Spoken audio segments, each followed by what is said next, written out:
Paz e graça para você. Quero convidar você a uma reflexão no Evangelho segundo escreveu São João, no capítulo 8, um texto muito conhecido das Escrituras, porém, que nos traz sempre algo especial de renovação. A partir do versículo 1, que nos diz assim: Jesus, porém, foi para o Monte das Oliveiras. Ao amanhecer, voltou novamente ao templo. Todo o povo vinha até ele e, assentado, os ensinava. Os escribas e fariseus trouxeram à sua presença uma mulher surpreendida em adultério. Fizeram-na ficar em pé no meio de todos e disseram a Jesus: Mestre, esta mulher foi surpreendida em ato de adultério. Na lei, Moisés nos ordena apedrejar tais mulheres. E tu, que dizes?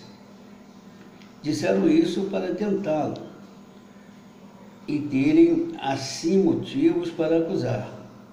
Mas Jesus, inclinando-se, começou a escrever na terra com o dedo. Como insistiram na pergunta, Jesus se levantou e lhes disse: Quem dentre vós estiver sem pecado, seja o primeiro a atirar uma pedra. Inclinou-se e continuou a escrever no chão. Mas ouvindo eles esta resposta, saíram uma após uma, a começar pelo mais velho. Jesus ficou só com a mulher no meio onde estava. Endireitando-se, Jesus, e não vendo ninguém senão a mulher, perguntou-lhe: Mulher, onde estão aqueles teus acusadores? Ninguém te condenou? Respondeu ela: Ninguém, Senhor. Então Jesus lhe disse: Nem eu te condeno. Vai-te e não peques mais. Queridos, vamos colocar um tema a esse texto que a gente acabou de ler. Jesus envergonha seus acusadores e usa de misericórdia com o perdido arrependido. Esse texto de João, capítulo 8, versículo 1 a 11, nos dá assim, uma grande lição, um grande despertar para a gente aprender a lidar com os adversários e aprender também a ser misericordioso. Nós vemos a astúcia dos adversários. Eles levaram a mulher a Jesus. Deveriam ter levado o casal que foi apanhado no flagrante. Levaram apenas a mulher. E eles apresentam a Jesus a regra da lei. Eles chegam e apresentam, eles sabiam, conheciam da lei. Ali estavam os escribas e os fariseus, homens que estavam afinados com a lei, com o Pentateuco. Eles queriam apanhar Jesus numa fraqueza qualquer. E eles, naquela astúcia, apresentam a regra da lei para Jesus. Então, eles imaginavam, eles queriam pegar a Jesus, indagarem pela opinião de Jesus. Jesus não emitiu nenhuma opinião com relação ao que eles esperavam. Porque Jesus, de maneira nenhuma ele vai ser vencido pelos homens. Então, nós encontramos aí 3 pontos de extrema importância que os adversários trouxeram até Jesus. Levaram a mulher, quando deveriam ter levado o casal. Apresentaram as regras da lei. Eles mesmos apresentaram a regra. Na lei nos mandou Moisés que as tais sejam apedrejadas. Aí fazem indagação, Jesus indaga pela opinião de Jesus. Tu, que dizes? Aí a palavra diz que Jesus ignora aquela pressão dos acusadores. Jesus ignora simplesmente a pressão dos acusadores e inclina-se e começa a escrever com o seu dedo na terra. E Jesus, ele desbarata os adversários quando ele se endireita e diz: se alguém dentre vós não tem pecado, seja o primeiro a tirar pedra contra ela. Aí Jesus inclina-se novamente e continua escrevendo. De repente, Jesus nota um silêncio, né? Porque quando está uma multidão, principalmente na situação que estavam, de acusadores, é um alvoroço incrível quando há multidão, né? E de repente, naquele silêncio, Jesus estava ali com o rosto abaixado, escrevendo em terra e observando, ouvindo que ficou o silêncio. Ele se endireita, porque todos eles saíram fora, todos eles correram, porque o que Jesus apresentou fez com que eles refletissem e notassem que eles eram tão falhos contra a mulher e queriam uma cobrança, queriam uma sentença, queriam a morte daquela mulher, sendo que eles eram tão pecadores quanto ela. E aí eles se afastam, começando do mais velho até o mais novo, foram todos embora. E aí Jesus se endireita. Quando Jesus se endireita, e só estava a mulher ali que era réu, Jesus usa de misericórdia para com ela. Jesus pergunta para ela: onde estão aqueles seus acusadores? Ela trêmula, por certo, esperando uma decisão de Jesus. Ela sabia que havia pecado, ela sabia que era falha no tocante ao que lhe apresentaram a Jesus. Então, Jesus pergunta: ninguém te condenou? Aí ela diz: ninguém, Senhor. Aí, querido, Jesus diz para ela: nem eu também te condeno.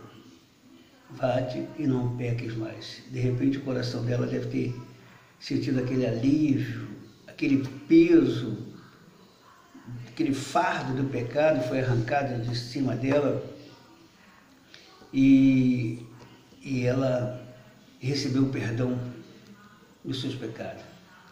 Jesus, ele diz ao pecador: vá-te e não peques mais. Querido, quando uma pessoa tem um encontro com Jesus, que fica frente a frente com Jesus, ela é aconselhada por ele a mudar de vida, é aconselhada por ele a largar a vida do pecado, a vida problemática, a largar aquele fardo pesado, aquele jugo da imposição das trevas e a viver uma vida de novidade. Jesus perdoa e faz a recomendação a uma mudança. Quando você tem um encontro com Jesus, qualquer pessoa tendo um encontro com Jesus, é preciso viver em novidade de vida. Por isso que Paulo falou: assim que se alguém está em Cristo, nova criatura é, as coisas velhas já passadas, que tudo se fez novo. 2 Coríntios 5, 17. Tudo se fez novo. Então, se você tem um encontro com Jesus, a sua vida tem que ser diferente.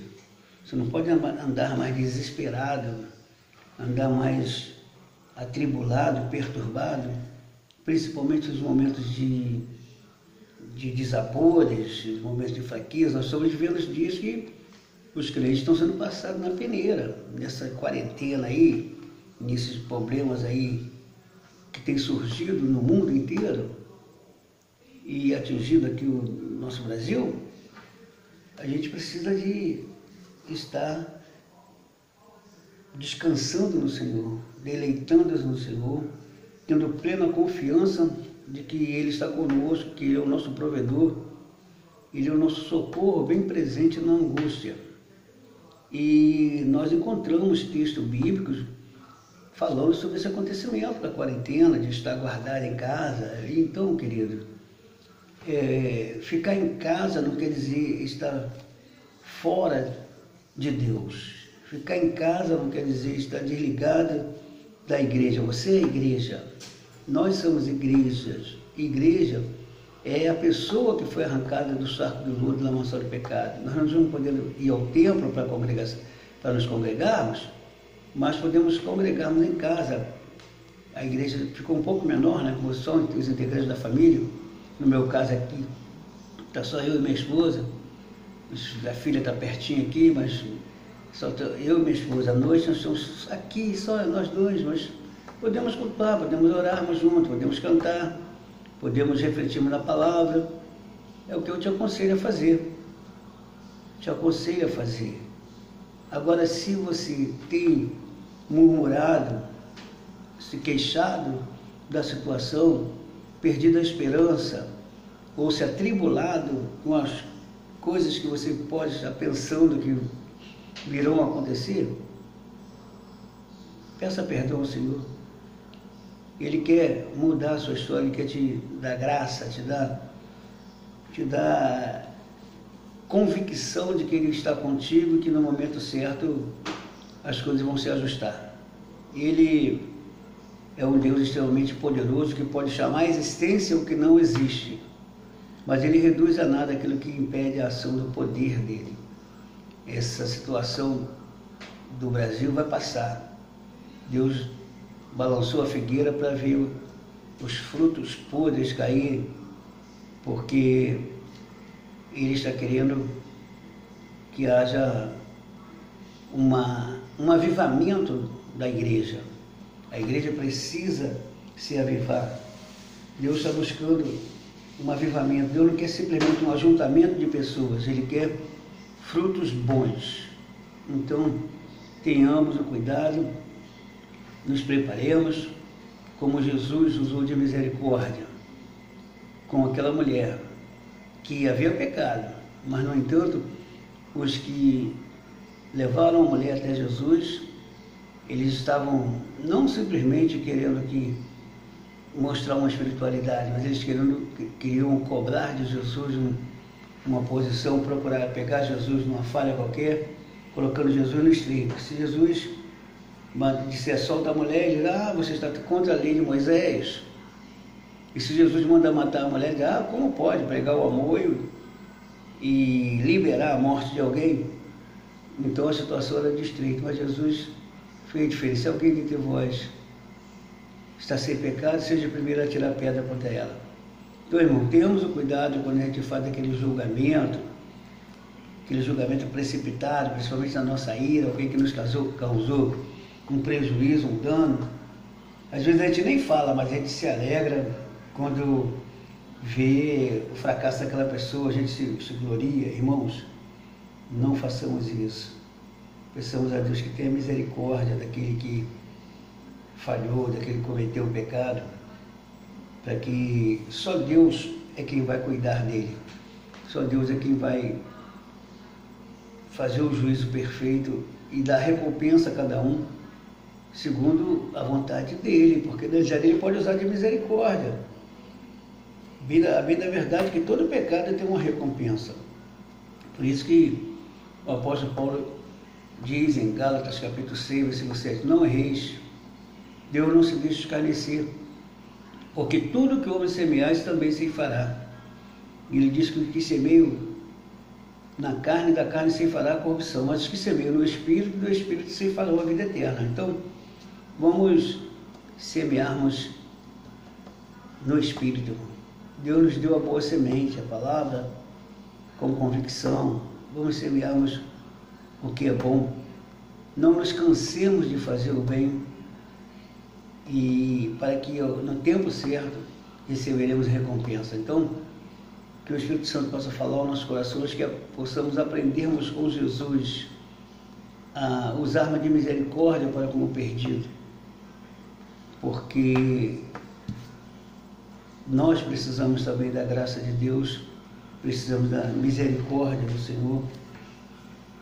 Olha, não podemos negar a verdade. A palavra tem que ser pregada com verdade, mas quem vai julgar as pessoas com relação ao céu e ao inferno é o próprio Jesus. Então, que tenhamos o cuidado sobre isso não desejemos a morte de ninguém, a perdição de ninguém, porque o Deus Todo-Poderoso é que dará a recompensa. Que o Espírito Santo fale aos nossos corações e nos dê iluminação no nosso entendimento para que possamos agirmos sob a direção do Senhor e usarmos sempre de misericórdia para com o perdido.